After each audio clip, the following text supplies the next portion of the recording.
natalo, no, itong ating kababayang si Nonito Donaire kontra dito kay Masuda. Na kung saan, no, sa 7th round pa lamang, ito ay nakatikim ng knockdown dito sa nasabing hapon. At sa round 8 nga po, tuluyan na pong sumuko ang kampo ng The Filipino Flash. Kaya trending din ngayon, no, mistulang real talk na ginawa nitong ating kababayang si John Rel Casimero ito kay Nonito Donaire, na kung saan sa isang live nga po nitong si Cuadro Alas ay prangka itong angas ng Pinas, no, na kung saan dapat na daw magretiro, no, etong si Donaire. At sa pagiging maangas nga po itong si Cuadro Alas ay sinabihan nito na mistulang basura na ang galawan ngayon nitong si Donaire. Malayong malayo noong siya ay nasa prime pa.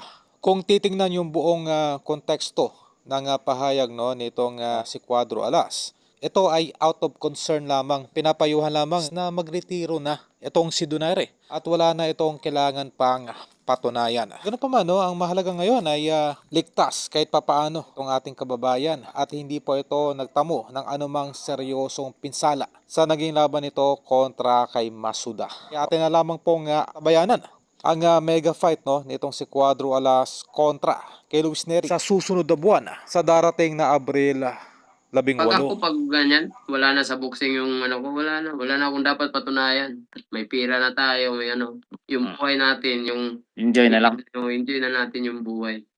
Kaya, ganun. Sad to say, Wala. sad to say, wala ka na sa boxing. Kaya, Tayo ito dyan. na. Sa boxing. Kaya, Tayo ito dyan. na.